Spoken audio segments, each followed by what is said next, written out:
Zachary, welcome to Thank you so City much. of Ideas. Thank you. Welcome to Diario, Judío, Christian notes and everything. The first question is, you are an editor of an important newspaper magazine. Do you let everybody who wants to write in your media to write? That's a great question. No, there's considerable discretion exercised. Now, so we are not discriminating or excluding views, excluding perspectives on the basis of what those viewpoints are. So it's not a content-based assessment. What it's based on is the quality of the argument, the relevance of the argument, and then the relation of the figure who's writing to the point that they're making. But you are limiting the free of speech. If I write you a letter there saying the Guardian, it's a bad Right. newspaper, or I don't write good, you are limiting me, or you are discriminating me because I write with bad orthography, or because I don't have the best arguments.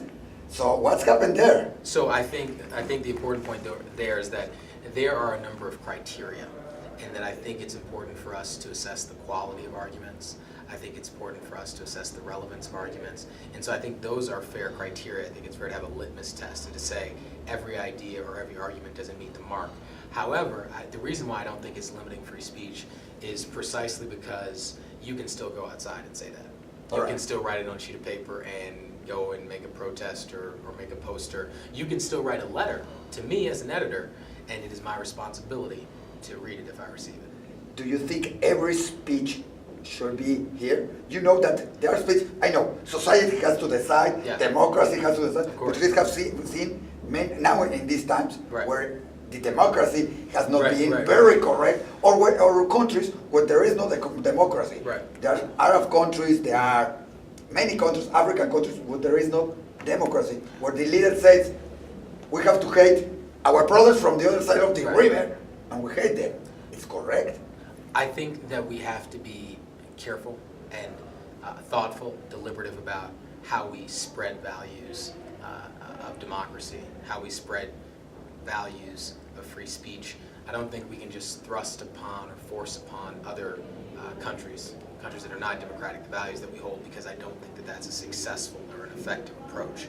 However, I do think that it is the role of democracies to champion their values, to advocate for their values, and when and where it is possible, where it's feasible, to try to instill and implement those values in other places. Do we have to put some steps or stops wherever, if somebody's hating somebody or calling to kill somebody, for example? Well, so this is important. If someone is saying that you should kill somebody or you should attack somebody, that's a direct incitement to violence, and that's not something I support. It's not something that we stand for. That's not something that the First Amendment is about. That's not what free speech is about. If you say you disagree deeply with someone and you don't think they should have a right to speak, I want to hear that argument.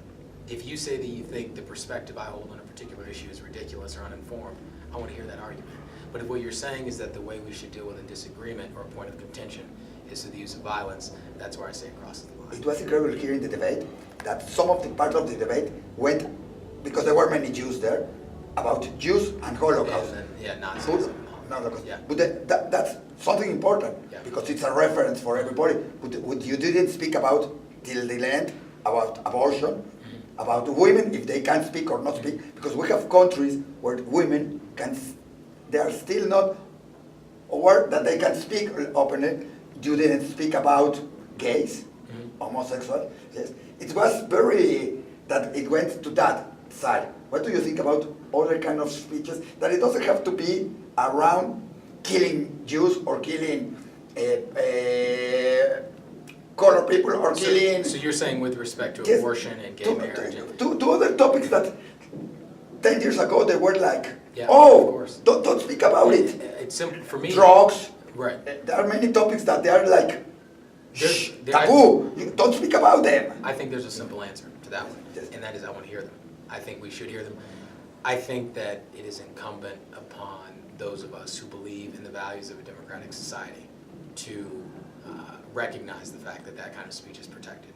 And I personally have a deep interest, a vested interest in understanding perspectives for and against gay marriage, for and against abortion, though I support both myself.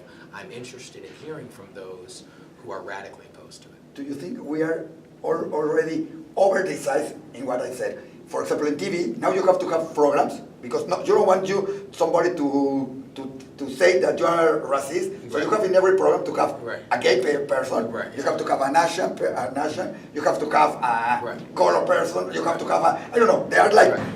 It doesn't matter if they are good or bad. You have to have this, have that. I think that diversity is important. I think that diversity should be a goal. Yes. I think that we should strive for diversity in terms of viewpoint, in terms of race, in terms of gender, in terms of class, in terms of sexual orientation. However, that does not mean that I believe quotas or aims of proportionality are necessarily the right way to go.